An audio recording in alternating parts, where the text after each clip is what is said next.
All right, and welcome back to another episode of We've Got Issues and You've Got Them Too. Today we're going to be talking about the robust presidential debate that happened Thursday night and giving our takeaways and things that we think are absolute bullshit about. So stay tuned, enjoy, and welcome to um, this analysis. So, why don't we head off with our thoughts and feelings on what has just transpired? So perspective, is that what you were saying? Yes, let's get into perspective. How do you feel about what has happened last night? I don't feel good about any of it as far as the country goes. One of these men's going to be our leader in less than 3 months' time, and it's honestly terrifying. Um, Mm-hmm. I definitely feel like I left having less confidence in the Democratic nominee. I already have zero confidence in the Republican nominee, but Biden did not help himself last night. I don't think. Not at He all. was good at points. He had some good comebacks, but at the same time, I think that he's going to hurt himself, which we'll talk about later a little bit more about with the oil stuff. He definitely hurt himself with that, and the calling people thugs, which we'll go into it in a little bit with the clip. So I kind of agree. I think that Trump is very much well known for throwing out insults, like you pointed out the other day. He's good at poking that soft spot, like you said. yeah, Um, and I think that Biden really indulging that kind of points to a weakness for me. Like he has to clear the air. He has to, you know, everyone always discredits him. Everyone always discredits Trump. So why would you bother trying to discredit someone when everyone else is doing it? To me, yeah, that just, I would rather ignore it and focus on the actual question at hand. That to me seems more like, I'm going to use layman terms here, like a baller move to me, like just taking it in stride instead of being like, well, no, I didn't do that. That's not what happened. I Who think cares? I think he feels the need to put that out there because one for political reasons because Hillary didn't do that. She kind of shied away from it, and Trump continued to play it up. I mean, at points she denied it, but at points she just let it kind of play out, and it really hurt her on election day. I think that he feels the need to cut it off at the source immediately on live TV, and I think additionally, when his family's mentioned, that's his weak spot. He's a man, even if he's a bad politician or whatever you want to say, or a horrible politician. He's a man who cares about his family. That's more than Trump can say. Um, so I think that he is, by all accounts, I can't say I know from personal experience or anything. From all accounts, he seems like he's a good family man, and I think that every time Trump hits the family stuff, it really just gets under Biden's skin. That's what he's trying to do. And I think Biden feels the need to defend his sons and defend his family. That does make a lot of sense. I didn't realize how badly it hurt Hillary's campaign. I think that knowing that, I don't feel as much of a lack of respect for him. No, But I definitely think that every single accusation, like maybe give it up, maybe just let sleeping dogs lie. Like there was, I believe there was one clip that was like him talking about, and it was in the last debate too, about some Ukraine deal and him getting, or no, it was a um, Moscow like it's the $3 million or something. wife of the former mayor of Moscow gave $3.5 million to Hunter Biden, supposedly, allegedly. Um, she's dead, so she can't confirm that. And Oh, there's really I think she died of old age. I don't think there's anything foul play there, but she's dead.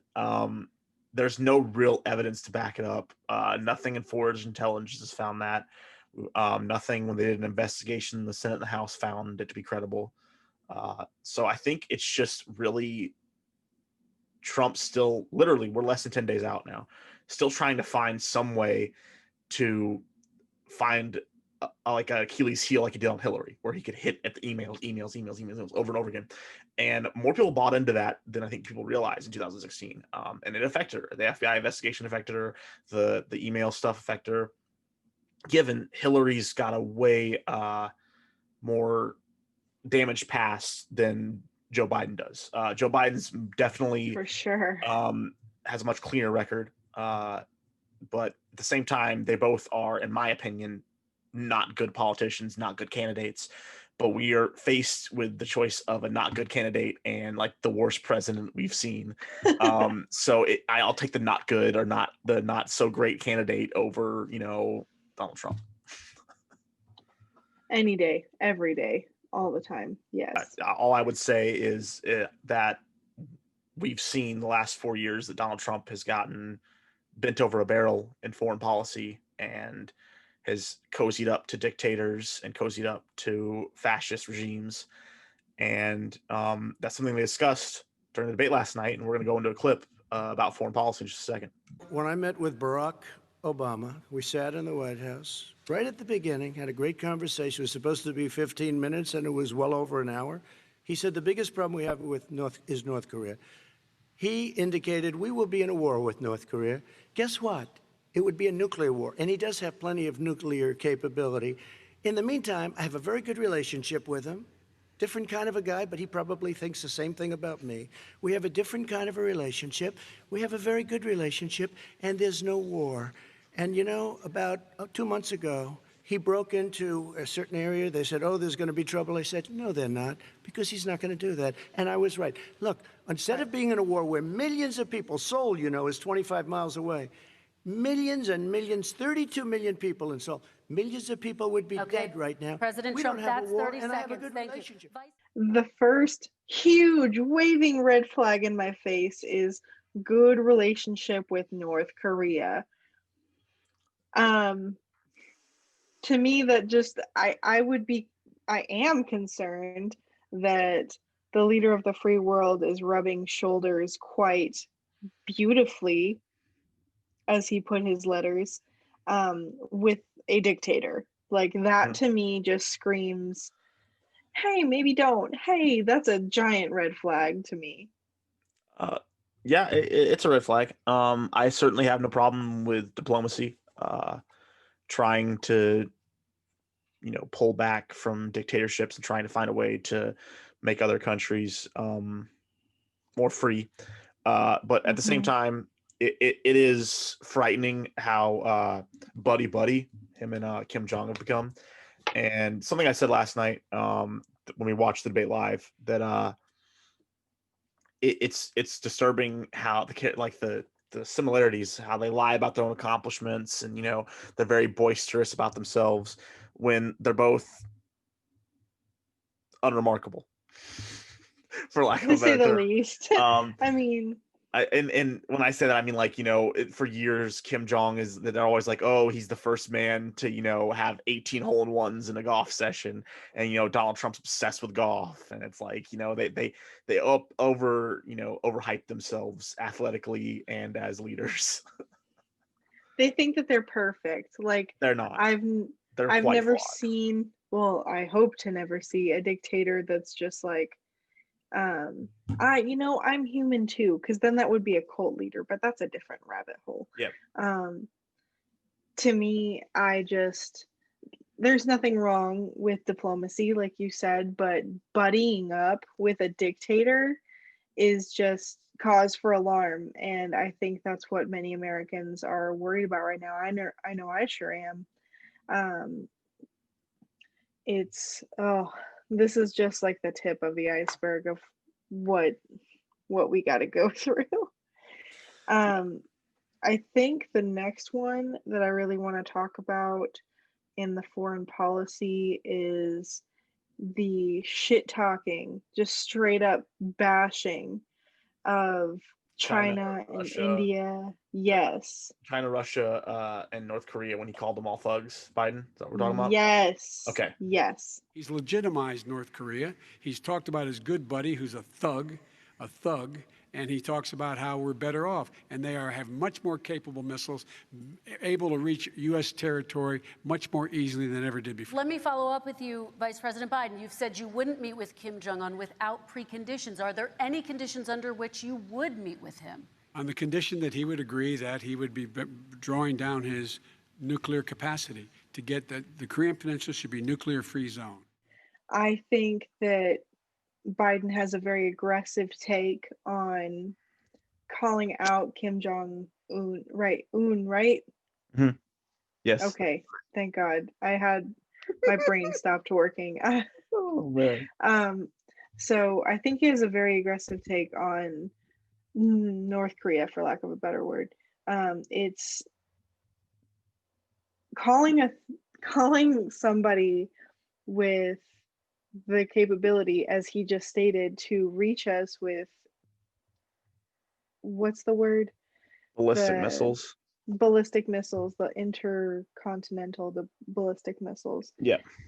With someone who has that capability, whether they be nuclear or not, is just bad.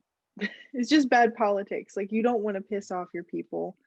You Yeah. don't want to get yourself into that kind of situation. I mean, we all and think then- it. I think we all think that Kim Jong Un's a thug. I mean, yes, but I mean, at he's the same time, you want to maintain diplomacy at least absolutely. a little. I think that it was a strong rebuke. What he was trying to do was basically the opposite of what Trump was doing. Was like, we're buddies and everything's great, and he was like, he's a thug, you shouldn't be buddies with a thug. So I get what he was going for there. It's a little aggressive. I don't think it's very smart to go completely the opposite way. And demand things of a very egotistical leader. You're not just even like talking about like that. They're close to having the capabilities to bomb us, yes. And that's just scary to think about. But you also think about the fact that according to our intelligence agency, other intelligence agencies like South Korea, China's funding their military program, funding their missiles. So you have literally the money man of the whole world funding them. I wouldn't want to mess with China, and I wouldn't want to mess with North Korea. China has, for lack of a better term, owns our ass. They own our debts. They can call them out any time. China has always been a very close ally with North Korea. And South Korea typically is very accurate and truthful with their intel to us. They're our ally. And I know there's been some progress between South Korea and North Korea under Trump, but at the same time, just it's not a good look to be buddy with Kim Jong-un. And write beautiful letters. I can't get over that. I need that on a t-shirt. Was that a direct Beautiful quote from letters. Trump? A beautiful letters? Because it sounds like something he would say. Like, he likes to use the word beautiful. So it sounds like something he would say. I think he did. I don't think she would use that word unless he did. I don't think Kristen Welker would use that. Which she did a tremendous job last night. Oh my God. He really did say that. He really said beautiful letters. He really did say beautiful fell letters. in love. And he fell in love with Kim Jong-un. I'm gonna make this joke again. I'm so sorry, but fellas, is it gay to write love letters to your favorite dictator? Is it gay? Oh man. Boy. Since we're on the topic of foreign policy, it didn't happen in the debate last night, but can I bring up something that has to do with foreign policy? Absolutely. Okay. So I don't know if you heard, but Benjamin Netanyahu, Israeli prime minister today, they relaxed or I guess they made their relationship. It's some weird thing. They just de-escalated their relationship with Sudan, where they're no longer enemies and like no longer at war. Like they are now they made like a treaty where they're like peace. We're bros. Yeah, basically, like it's their third or fourth country they've done it with since Trump became president, where they've come to peace with them in the Middle East.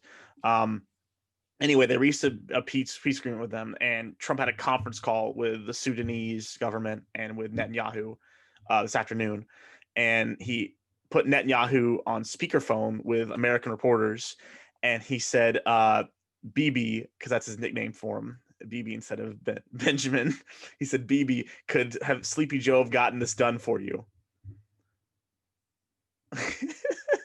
And then Netanyahu completely avoided it and said, Mr. President, we are grateful for any American help from any American to help bring peace to the Middle East, and completely sidestep talking about Joe Biden.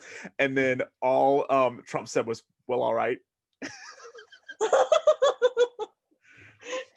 He's like holding up the phone, like, here, tell them. He's like, tell Tell them that them how Sleepy Joe good I sucks. am. And I think Benjamin realizes that right now it is very likely that Trump, according to every poll we've seen and everything we're seeing, that he's going to lose. And he doesn't want to start off on a bad foot with the new president, with U.S.-Israeli relations.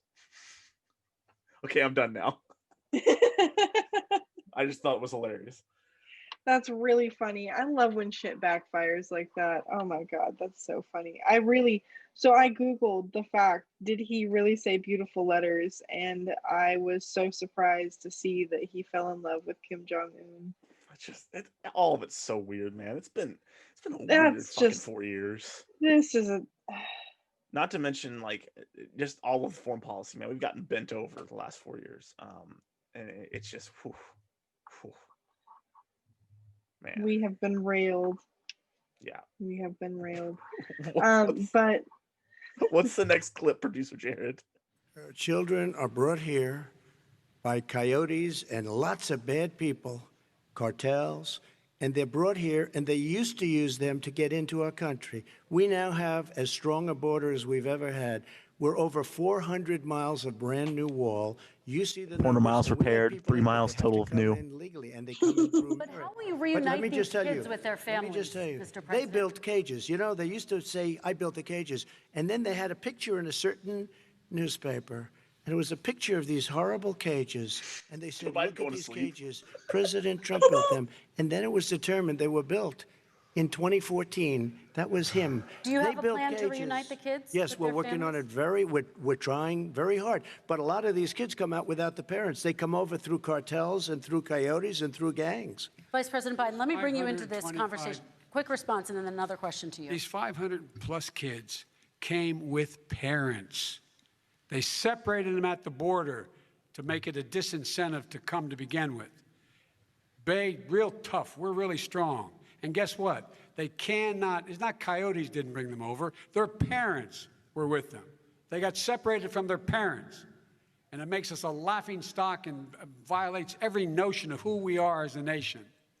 Let me ask you a follow-up Kristen, question. they did it. We changed the policy. Your response they to that? did it. We changed. did not They built the separate cages. they- Who built the cages, Joe? Let's talk about what Who we're built the talking about. cages, Let's Joe? talk about what we're talking about. What happened? Parents were ripped, their kids were ripped from their arms and separated. And now they cannot find over 500 of sets of those parents, and those kids are alone. Nowhere to go. Nowhere to go. It's criminal. It's criminal. It blows my fucking mind that Biden will quote a stat like that, and there's still somewhere between 40 and 45% of the nation that is voting for the president. well, I mean, which is something that I really want to get into, when at the start of fascism, one of the main pillars is to completely discredit the media. That way your constituents, your people, follow only what you say instead of facts, instead of science, instead of logic. And so that's one really scary footstep in that direction. Yep. So when you have this kind of a following where people don't believe what they see on TV as proven by scientists and journalists and whistleblowers, Medical that doctors. they only believe medical doctors, like it's absolutely bewildering to see people follow this man. I think it's And important at this time to bring up a quote from 2016 for Donald Trump when he was interviewed by 60 Minutes. He said that she asked him, same lady that interviewed him this week, I can't remember what her name is right now, my mind gone, but the one that he cut off early, 45 minutes into the interview, she asked him back in 2016 why he was so hostile to media and, what was the problem, or 2015, I guess, when he was running. And he said, to discredit you. and to make it so they won't believe you when you come out with stories that are bad about me, and so they dislike, if I dislike you, they dislike you, and they don't believe you. He basically said, I'm trying to discredit all of you by playing it up that you guys are horrible and I hate you all. So I'll find the direct quote, but that was basically like the quote was that he was just to discredit you, which I think right now in 2020 in America, journalism is very important, and journalistic integrity is very important. I go on and on about how there's a lack of journalistic integrity from several media outlets, Fox News. There's a lack of facts and a lack of fact checking and source checking, and just run with whatever sounds good for your Republican or Democratic audience, and that's not okay either way. It's just not okay. In essence, you can't fucking pander. It's like too, it it's you a can find two-way pandering on street every because single both network. parties do it. Yes, Yes, it's it just it's a happened to two-way gotten street. it's happened to gotten a lot worse on the Republican side in the last 4 years. Before it was pretty equal to pandering. It was just you turn on CNN pandering, turn on MSNBC pandering, turn on Fox News pandering. But it's reached a new level of hatred and disregard for human life and disregard for minorities in the last 4 years, and I don't think it's okay. I don't think it's okay either. I think that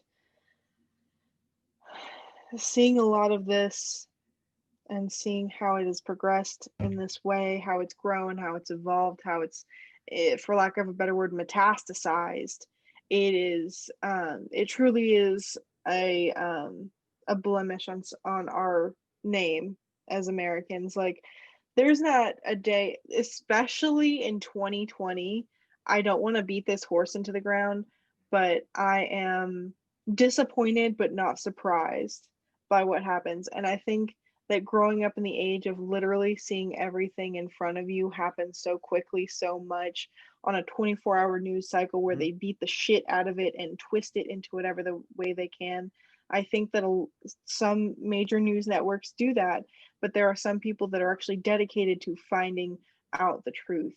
And you need to listen to those people. Yep. Because either one, they just disappear mysteriously, or they have legitimate information that is necessary to changing our world and getting rid of the corruption that we see here today.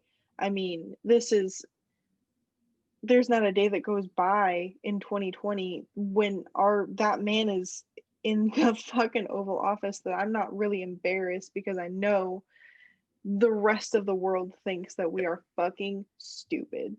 Yep. And since we're talking about immigration, I did my research on catch and release.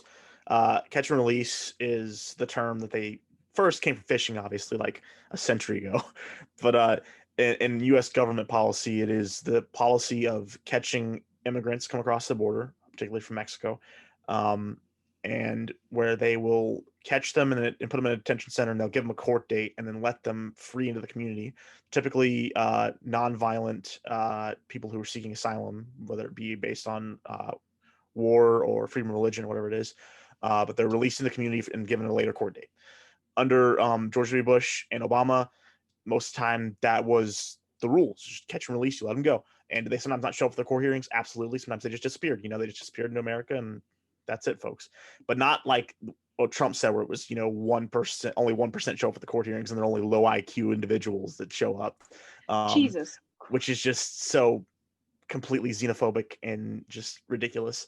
Last point on that, though, catch and release has become way more of a broadened term under Donald Trump's presidency. They use it to justify everything that they do, including holding people in detention centers, which they're forgetting the release part. It's literally just catch and hold. It's not catch and release. It's just catch. But that's their defense every time they go into court for hearings when they get sued, is they go catch and release, catch and release, but it's not really catch and release.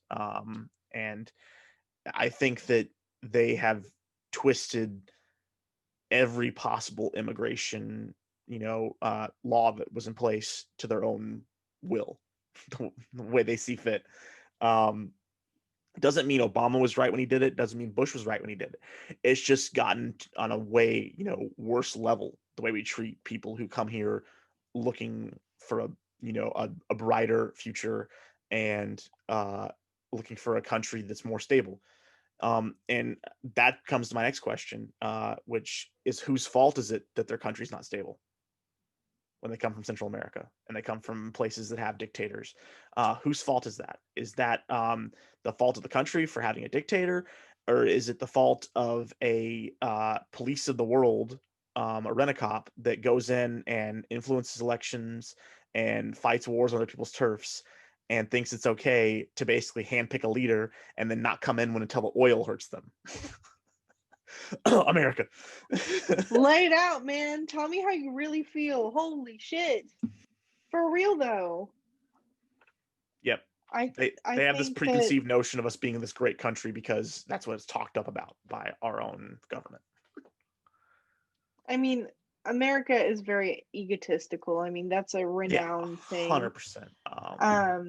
And I think that people really kind of value that outlook on life, that they are that well off that they can brag about it. And so they see this as the land of opportunity, which it was intended to be. But at the same time, you have so many xenophobic, racist, ableist people like our president in this country that think that many brown people from South America, Central America come up to the US simply to take your job. They're coming here because they know who you are, they want to take your job and fuck you over personally. They take the jobs you don't want. That's the American dream. Literally.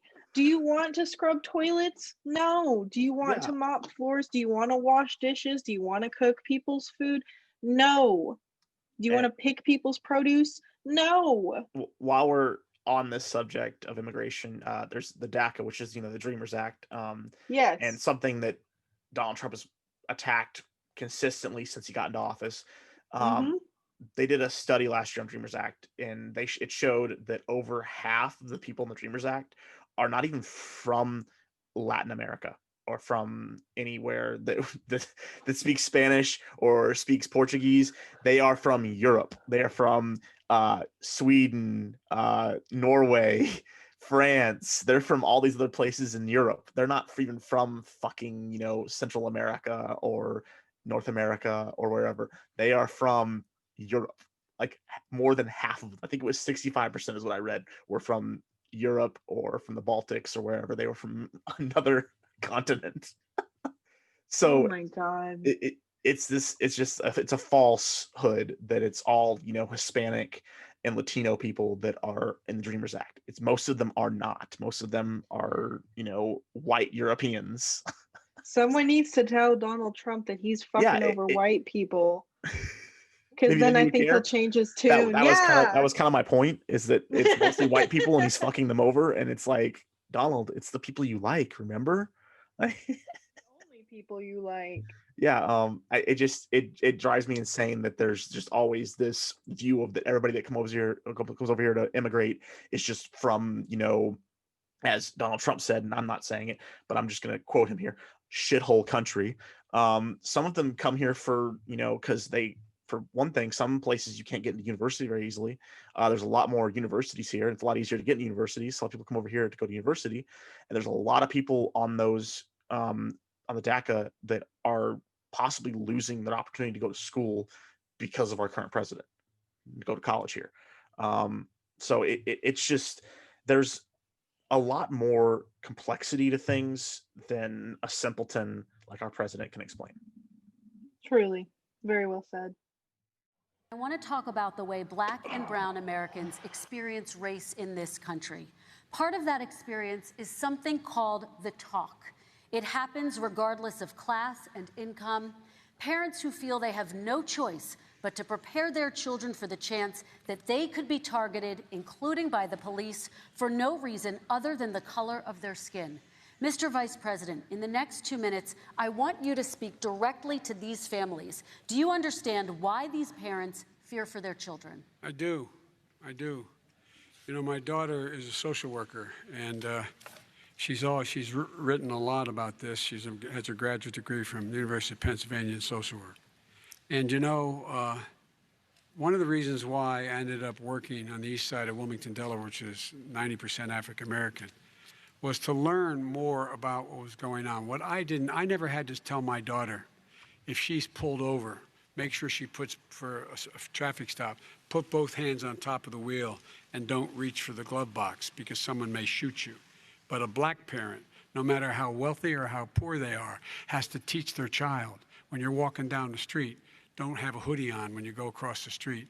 Making sure that you, in fact, if you get pulled over, just yes, sir, no, sir, hands on top of the wheel, because you are, in fact, the victim, whether you're a person making child of a $300,000 a year person or someone who's on food stamps. The fact of the matter is, there is institutional racism in America. And we have always said, we've never lived up to it, that we hold these truths to be self-evident. All men and women are created equal. Well, guess what? We have never, ever lived up to it, but we've always constantly been moving the needle further and further to inclusion, not exclusion. This is the first president to come along and says, that's the end of that. We're not going to do that anymore. We have to provide for economic opportunity, better education, better health care, better access to schooling, better access to opportunity to borrow money to start businesses. All the things we can do, and I've laid out a clear plan as to how to do those things, just to give people a shot. It's about accumulating the ability to have wealth as well as it is to be free from violence. So one good thing is that he admitted that institutionalized racism exists. Mm-hmm. I think that that is something very powerful, to at least call it what it is and really at least show some sort of acknowledgement that these horrible things are happening to minorities. Yep. At the same time, avoiding the question entirely and just essentially repeating what the moderator said and then blaming Trump that we're not in a post-racial society is not the answer that Nope. a lot of people were looking for. Nope. You're correct. Are we playing the question, or are we playing the part where Trump talked about HBCUs, or should I just go ahead and go into that? Go ahead and go into it because I Yeah. don't remember. That comes right after this.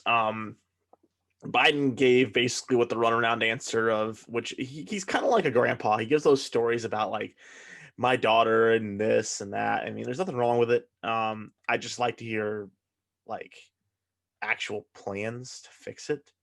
And he's come out as somebody who wants to give more funding to police for training and stuff. And especially his VP Straight up cop. and her connections cop. to I mean, Trump brought that up at police. one point during, I can't remember, was this the last debate where he talked about how she's put more black men, and I can't remember what he said. It was something that he was talking I about. think it was the last debate. I think Yeah. you're right. Trump brought it up. But right after this, I believe, when we're still talking about race, that Trump completely avoids talking about systemic racism, institutionalized racism, all that. He completely avoids talking about it and just talks about how he is, done so much for funding, and that Obama made them get funding each year. He did a 10-year funding, and he fixed the HBCUs and gave them tons of funding, which all those things are absolute fabrications. The funding is not increased for HBCUs under his presidency. There hasn't been more grant money or anything. When you say HBCU, you mean like historic black colleges and universities. Okay. I just want to be sure. Yeah, that's what the acronym they use is HBCUs. So it's a continuing pattern of 99% lies and 1% truth.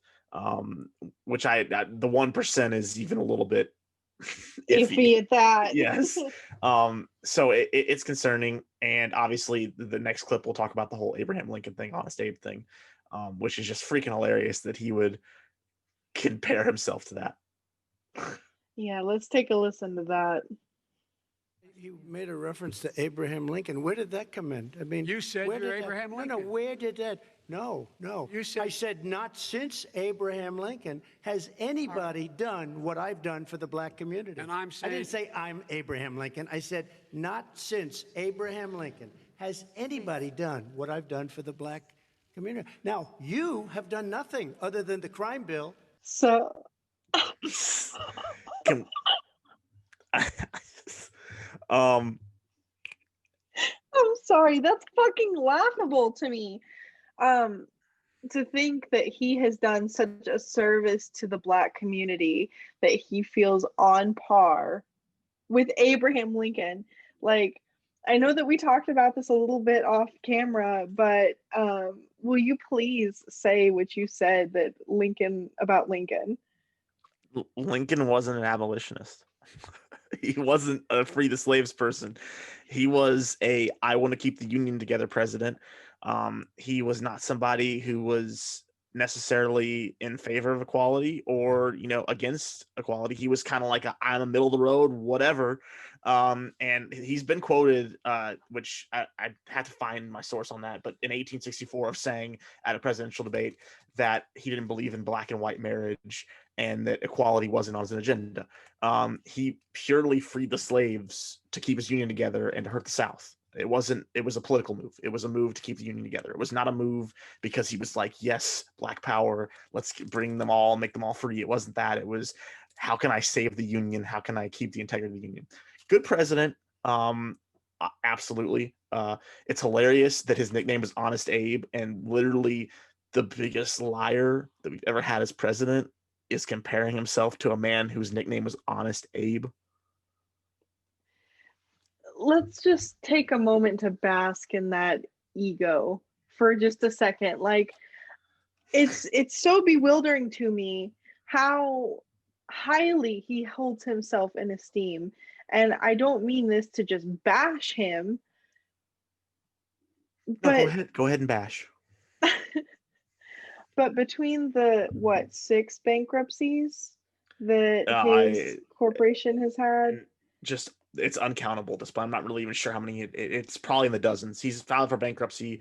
Trump Steaks, Trump University. I literally saw a video the other day. It was a minute long of every time that he's filed for bankruptcy on a business, and somebody told me how he's a successful businessman, and it was like Trump Taj Mahal, bankruptcy, Trump Steaks, bankruptcy, Trump Magazine, bankruptcy, and it was just like all these different bankruptcies he qualified for businesses, or filed for. So he's definitely not what we portray as a successful businessman or an honest person. I think that we aren't really aware of what we were. I think a lot of people weren't aware of like who he was when he like ran for president. It was like, oh, he's a businessman. He's so smart. And they didn't even look into like his business qualifications when they backed him in 2016. Didn't look into his business history.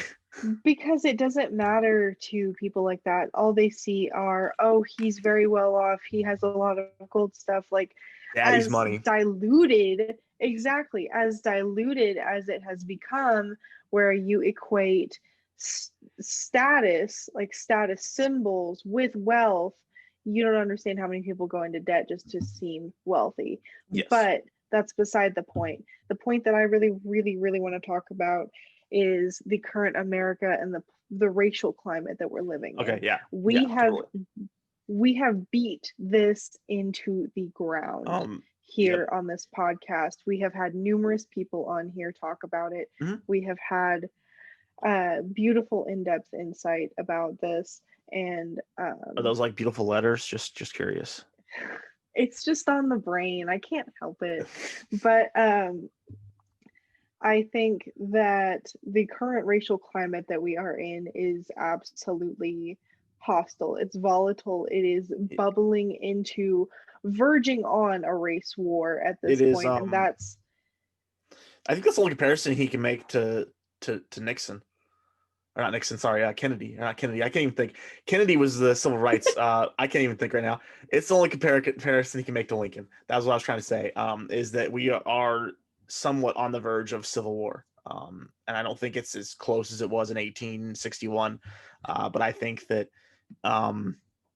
it's certainly, we've reached that boiling point. And I was going to make the Kennedy Nixon point in just a second about how we haven't had this divided of a country since Kennedy. And Kennedy did all he could before he was assassinated to push forward the Civil Rights Act, and his vice president pushed it through. But it was very clear that, you know, things were really bad then. And we're coming to that point again where we're reaching that head again. People will say, oh, well, it's not that bad. And it's like, you know, once again, we're going back to the metaphorical bubble, where people just live in this space of it's about them, it's what they see, and have this conversation with people that are educated. And when I say that, I don't mean necessarily street smart educated, but book educated. Like they are very book smart, and it's just mind blowing that people who have master's degrees, college degrees, and law degrees think that because they don't see it and because one cop told them that racism isn't a problem, that it's not. And it's like, you asked one person in a predominantly white town if there was racism, and you asked one perspective. And I've had a conversation with many people. The one conversation I'm referencing was a really intelligent person, or book smart, and they said that, well, they talked to one cop in the town that I live in, that there wasn't a problem with racism in the town. And I was like, you're fucking kidding me, right? Like, we're in the top 10 of racial incidents with pullovers and being accused of robbery. Oklahoma City's number 2 in the nation for discrimination, and Tulsa's in the top 10. So just because one fucking police captain told you it's not a problem, of course he's gonna fucking say that. He's a fucking cop. Of course he's gonna say there's not a problem. Like, how fucking stupid are you? Like, I'm sorry, it just doesn't make sense. When you limit your perspective like that, when you only ask one person that you have deemed trustworthy instead of really checking and stepping into a perspective you don't understand. Because I think a lot of, and I'm not trying to be divisive in this, but a lot of people that, well, I guess I can just make it vague. A lot of people that don't believe that this racism is happening on both sides, a lot of people that don't believe it's happening don't think that the other side will ever understand their plight. And so they have this kind of resentment, if this is making sense to each other, Yeah, where I get what you're saying. They don't want to make the first step to understanding because they don't think it'll be reciprocated. And that's really not the answer. Like, that's really, really not what's going on. It's just the fact that it's a big thing. Like I've said many times before, it's a huge thing of empathy and really just understanding what the fuck people are saying. Just because you say, I've never seen it. Like, there was this one bitch, I'm sorry, there was this one bitch I got into a Facebook fight with because she started going off about white privilege, and these people were really, really just so kind and honest to her, and she was just snapping away like, well, you've never been to the north side of this town, and I guarantee you if you go in there you'll never think white privilege exists, and blah, blah, blah, blah. And I was like, okay, yeah, maybe in that one instance that you said white privilege doesn't exist. But why? Let's think about it in this way, though. If you were in this predominantly Black neighborhood in the north part of this one city, and you as a white person went there into their community, why do you think they have a resentment for you? Because they automatically assume that you don't like them. They have been done wrong by people that look like you, that look like me, that look like The us. system is the judicial system and the law enforcement system is full of pasty white people. I hate the bad apple terminology too. No, the whole few bad apples thing, that's something Biden said too, which is troublesome. The whole bad apples thing. You're talking about a 400 years, we've talked about this several times, we beat it into the ground, 400 years of institutionalized and systemic racism. You don't just reverse that overnight. You don't. But at some point, we have to, one, admit it's real. Two, make substantial change to it. Like the privatized prison systems need to be changed. That needs to be completely where there's not a for-profit system to put Black people in jail. That needs to be changed. There's so many things that need to be changed. We need to get rid of mandatory sentences, which is something Biden talked about last night. Let's see if he actually takes action on that. Mandatory sentences. We need to get rid of drug sentencing for having a freaking dime bag of weed. We need to get rid of That's a lot of things. insane. It's just somebody shouldn't serve 3 to 5 years for having recreational amounts of weed. You shouldn't. Oh, I learned recently that if you get pulled over with weed on you, just a heads up, if you ever get pulled over with weed on you and you have like a vape or gummies or whatever, they don't take the dosage. They don't calculate how much weed you have by the dosage. They calculate it by weight. Interesting. I didn't know that. So a misdemeanor could turn into a felony real quick if you got a lot of edibles I don't on you. partake. That doesn't mean I judge people who do, though. Like, there's nothing. Just wrong with saying. smoking weed. Just saying, if you get stopped, that's how they do it. Not from personal experience. A lawyer told me that. There's a lot of issues within our governmental system. We've seen it recently with voter intimidation, which goes into the election. The dismantling of the Voting Rights Act and the voter rights protections that we have in states where they, had literally like IQ tests basically when you went to the fucking polls. Like, if you couldn't read this, you can't vote. That goes not that far back. In the 60s, that was still a thing in southern states where you had to pass like a reading test and stuff and a spelling test, and you had to have an ID, and you had to have all these other things. And people, because of the way America is, minorities are predominantly under the poverty line. They can't afford to have a fucking driver's license, a lot of them. And that's not something I'm trying to say to like be racist or discriminatory. It's just a fact of it. They can't afford that. A lot of them can't afford to go to school. And public school does not do them any favors either. Public schooling is a mess most places. It's a and joke. So just less than 6 years ago, they were asking them to basically provide everything they couldn't as a means of turning down voter turnout and making it harder for them to vote. It's still a problem today. I mean, they still require voter IDs in some states, 2 forms of IDs. And my thing is if you know your social security number and you know your address, what's the problem? Mm-hmm. Like, that's all you shouldn't have to. You shouldn't have to pass an intelligence test just to vote. That's your it's a reading right. test, but it's basically an intelligence test. Like, can you read this whole thing for us? Like, that's just not fair. America's about so many things, and one of those things is our right to vote. And that brings me to my last point before I just pass it back over to you, is that the current Supreme Court nominee does not believe that your right to vote is an essential right. And if that doesn't scare you, I don't know what will. She literally said it during the Senate hearings that she doesn't see it as an essential right. She sees the right to bear arms and the right to have guns as an essential right, but not your right to vote. What does that say about that nominee? What does that say about where our country is headed? Yeah, the right to vote is an essential right. The right to own a gun is not. People died. So many people have died and fought for that. You want to talk about troops? You want to talk about, people that have fought and died for your freedom? There it fucking is, right there. One last thing about Abraham Lincoln, since we were just talking about it a second ago. Abraham Lincoln is the man who instituted mail-in ballots. So the soldiers could vote from the battlefield during the Civil War. I love that. He instituted mail-in voting where they could, mail it in. And Donald Trump has done everything to delegitimize and stop mail-in voting. But yet he compares himself to the same man who freed the slaves and put mail-in balloting in place when he's trying to dismantle both. A+. Oh my God. That is the best thing I've heard all day. Oh my God. Oh, okay. So one last point I want to talk about is this, is the talk that people of color That have to people have have to with give their their kids. children about being pulled over and stuff, no matter their So, economic situation.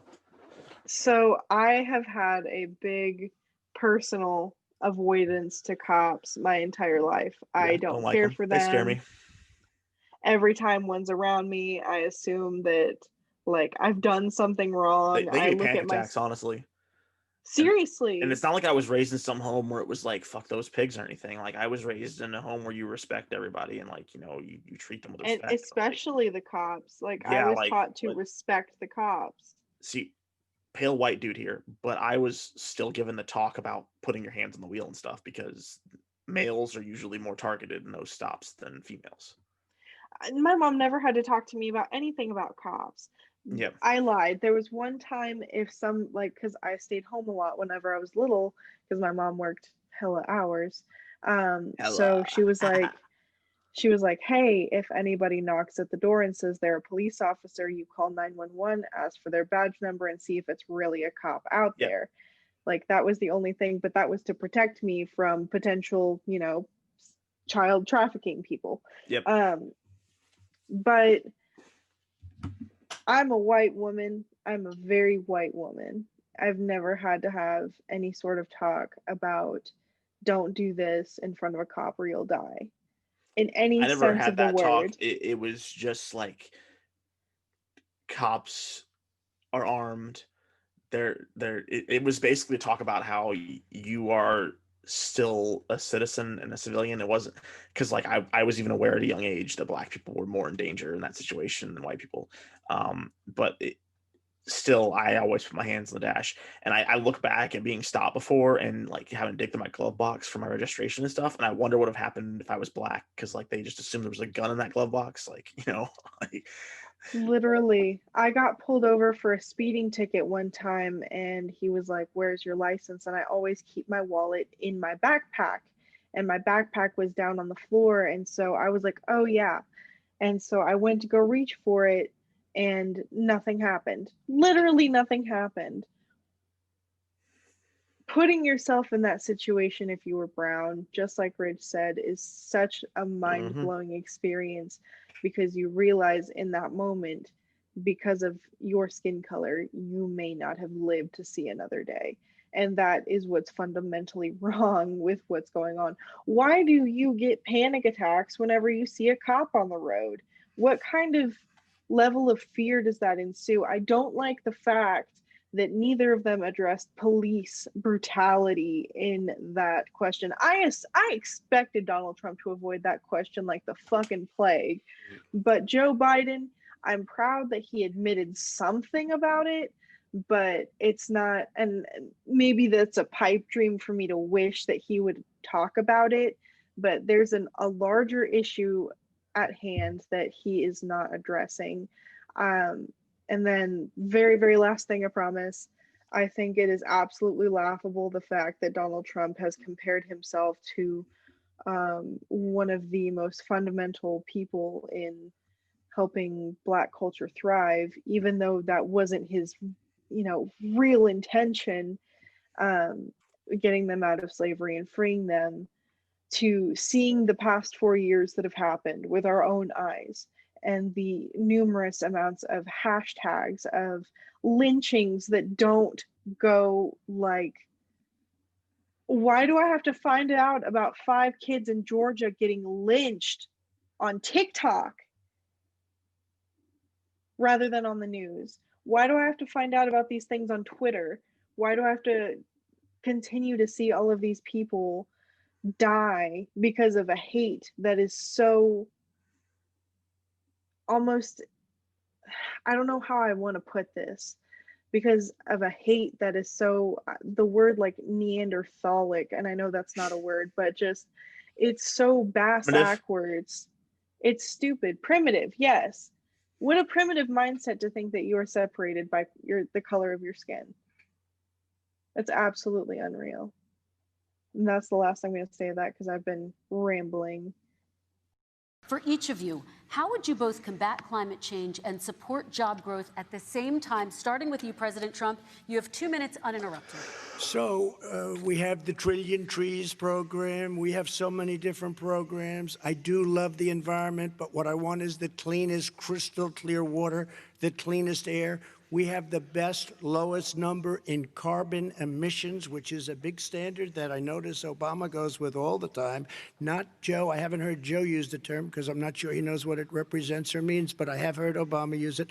And we have the best carbon emission numbers that we've had in 35 years under this administration. We are working so well with industry, but here's what we can't do. Look at China, how filthy it is. Look at Russia. Look at India. It's filthy. The air is filthy. The Paris Accord, I took us out because we were going to have to spend trillions of dollars. That's and first. We were treated very unfairly. When they put us in there, they did us a great disservice. They were going to take away our businesses. I will not sacrifice tens of millions of jobs. Carbon emissions. Carbon emissions, okay? I got my facts ready. Right. So by the EPA standards, which are run by Trump scientists, they match up.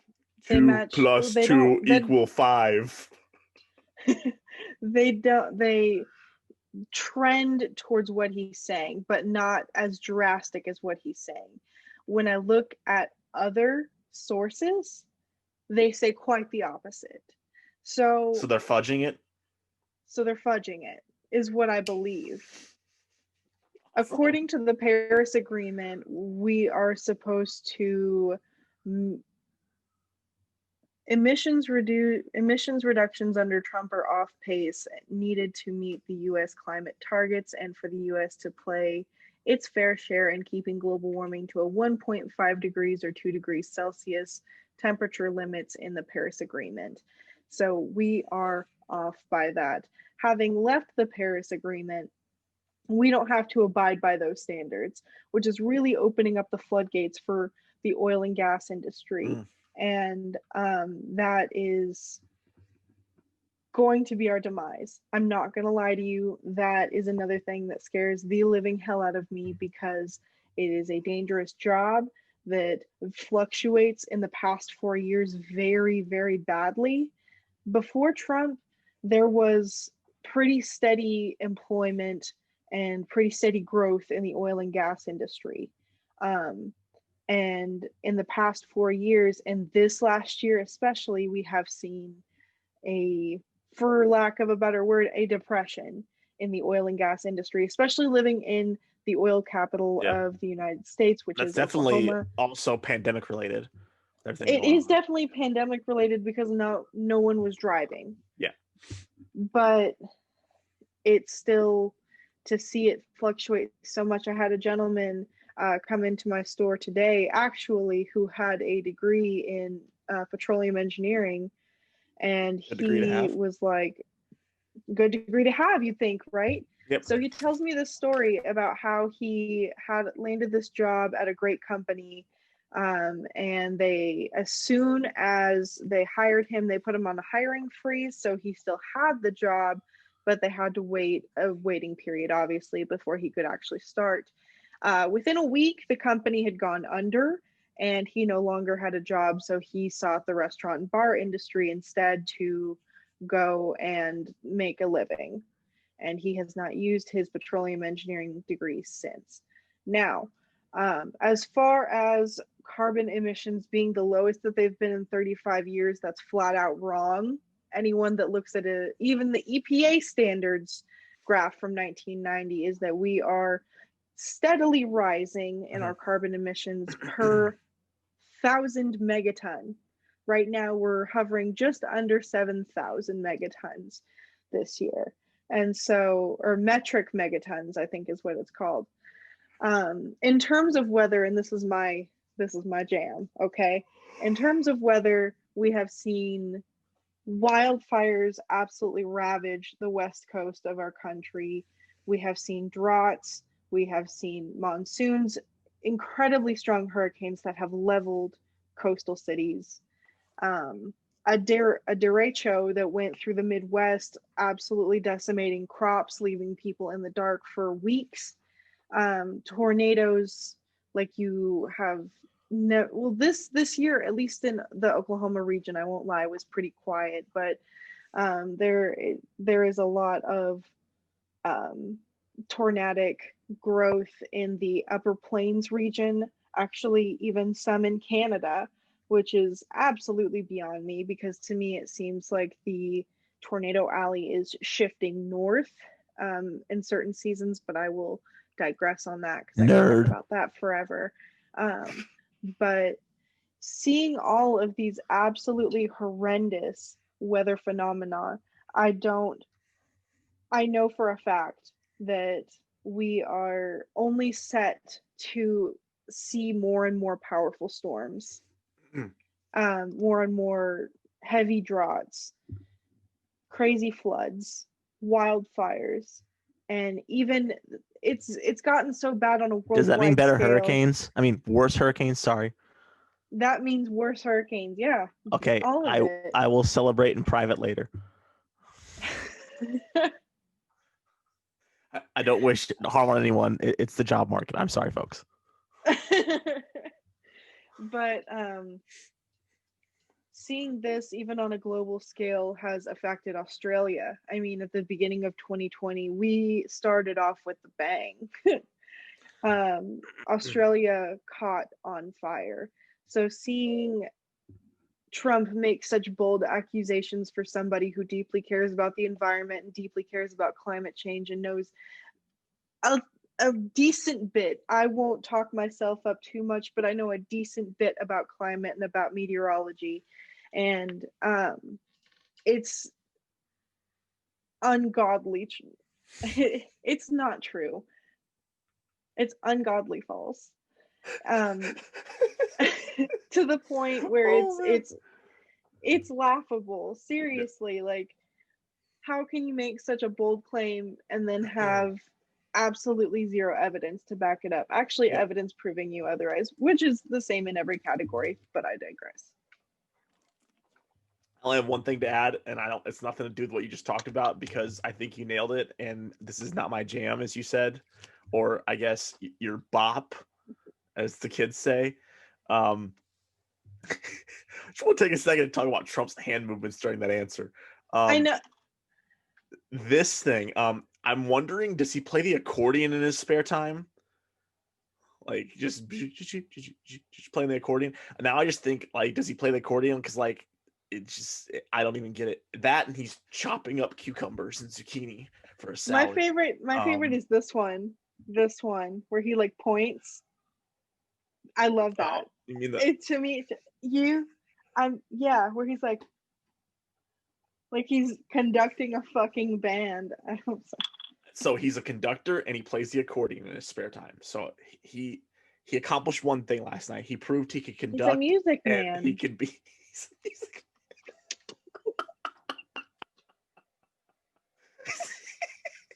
Okay. Oh man. Oh boy. Okay, so what was the last clip? Was the last clip, or do we just want to talk about it? Last clip I really want to talk about. Is it the fracking and the oil, or Joe Biden and his fracking? Saying no fracking, no more fracking. Yeah, okay. Saying kind of yes fracking, but no. And then really, I will no more. Put in his quote from last night where he tried to spin that he never said it. Okay. What about fracking? All right, let me allow Vice President Biden to respond. I never said I oppose fracking. You said it on tape. I did. Show the tape. Put it on your website. I'll put it on. Put it on the website. The fact of the matter is he's flat lying. Would you rule out banning fracking? I do rule out banning fracking because the answer, we need other industries to transition to get to ultimately a complete zero emissions by 2025. What I will do with fracking over time is make sure that we can capture the emissions from the fracking, capture the emissions from gas. We can do that, and we can do that by investing money in doing it, but it's a transition to that. I have one more question in this pod, and then Excuse me, we have. he was against fracking. He said it. I will show that to you tomorrow. I Good. am against fracking. Until he got the nomination, went to Pennsylvania, then he said, but you know what, Pennsylvania? He'll be against it very soon because his party is totally against it. Fracking on federal land, I said. No fracking You said and or fracking. oil You on didn't say federal fracking. Let land. me ask this I final did. question. Obviously, interesting little back and forth there. Joe Biden, and surprisingly, one of the only truthful things that Donald Trump said all night. Biden did come out opposing it during the 2019 Democratic nominee debates in 2019. He came out against it and said that he would get rid of fracking and go to clean energy, and he would get rid of all subsidies for fracking. That is the plan for his plan, which is by 2050, I think is what the plan is, to have all subsidies gone, everything gone. But at the same time, does that do enough damage to him now in places like Pennsylvania, Ohio, Texas, where fracking is a major source of employment and income? So I did a little search just to see if he would put it on his website, and he didn't. Well, it's true though. It is true that he did. It is true, but I just thought it was funny. Yeah, no, Trump didn't back it, but it's true. It's one of the only truthful things he said all night. I think we are at a point with only like 10, 11 days left that it's not going to hurt him enough in the polls. And we do need to move from fracking at some point. But the fact that he would say that in the middle of a presidential debate when he has so many states on the line is questionable politically. I kind of feel a little bit opposite of that. So I think that I think it's good he backtracked, I think, to get Pennsylvania specifically. And the way he transitioned it to me felt like, yes, okay, I want to make sure that you have a job, but I want to make sure that it turns into a more sustainable job. And that was honestly what I took away from what he said. And I understand he got caught in a lie, but I think he kind of saved it. The way he phrased it was my problem with it. I know what he meant, and I don't have any problem with what he said. The phrasing of it came across like the way Hillary malarkey. Well, a little like Hillary did in 2016 when she said that they were coming for the coal and fracking industry, and it lost for Pennsylvania. At this point, he's got a large lead according to the polls, in between 5 to 11 points in Pennsylvania. So I don't think it costs an election. Several labor unions for the oil industry have already endorsed him in Pennsylvania. And I read some quotes just a minute ago from New York Times, Washington Post, where a bunch of the union leaders were saying, one of them said, "What the fuck was that?" last night when asked about Joe Biden saying that he was going to get rid of fracking, because they were like, hold on, we just talked to him like 3 or 4 weeks ago and he was the exact opposite. But they said they didn't think that they were going to change their endorsement, that they were fine with they think that he's still going to protect their jobs. I don't think it does enough to peel off enough votes from win Pennsylvania. Does it make it a little bit closer? Yes. But I think that he still probably wins Pennsylvania, still probably wins Michigan. It's just, yeah, I think in overall, I'm happy with what he said. I'm just saying, as far as a swing state policy, it's not a great thing. I think going back on what you said, it's definitely, it seems untrustworthy when you flip-flop like that, especially when you tell someone one thing and then say the complete opposite on a presidential debate. That's a little sus, but I think that overall, just kind of looking at this debate as a whole, I don't really know what I expected. I think I expected a little bit more of a shit show, just kind of like the first debate. Trump toned himself down, and definitely. To quote Joe Biden, if that was a success, what do you call a failure? Ooh. Because Trump's been claiming victory all day. He was rallying in Florida all day, talking about how he won the debate and how he's going to destroy your fracking jobs and your oil jobs. He's taking that one line and just hammering at it. Not surprising when he's in Florida doing that. Florida's got a big fracking industry there too. So he's going to hammer at it. I think he's going to win Florida anyway. Trump is. All the polls I've seen recently, he's trending upwards in Florida. Trending down in Texas, but that probably helped him last night, the whole thing with the fracking. Texas and Florida are definitely still in play for him. I think he probably wins both. Pennsylvania, Michigan, or Biden's though, as far as I'm concerned, even with that. Mhm. Um, we will be watching this shit show end finally and preparing for either 4 more years of absolute agony or 4 more years of maybe it won't be so bad. Oh boy. Oh boy. So we will be keeping up with that whenever that comes around. What you said, like 10, 11 days. It is. It's, I guess, yeah, like 10 days, I think now. So we will be keeping up with that. So come on in and watch us do that. But overall, I think that this debate, I don't really know what I expected, but it wasn't that. Also, one thing real quick, why did they say that they were going to use like mute buttons and then not? I mean, at all. Use the mute buttons. I have no clue, man. I was definitely confused. Use the mute buttons. Yeah, I don't understand that. I wish I did understand why they didn't use them. It definitely feel like they could have used them more for sure. The like apathetic millennial in me kind of laughs at the fact that they bicker like children, like absolute like children in the first debate, like in like a sick twisted way. I think it's kind of funny. I don't know. Do you know what I'm saying? Yes, I do. I think it's kind of funny, but also deeply embarrassing. It is. Just the whole thing was still a shit show, even though it was more toned down from the first one. 100%. So obviously there's no more debates after this. This was the last one, and we will just have to wait and see what the outcome of this is. Hoping for the best, preparing for the worst, essentially. Thank you for listening to God Issues. We've got issues and you got the two. I can't talk. Good God. You can follow us at God Issues Pod on Twitter, Facebook, Instagram, and you can add us on Snapchat. And additionally, YouTube and TikTok when we get that set up as well. We'll have more about that next week. The TikTok and YouTube stuff.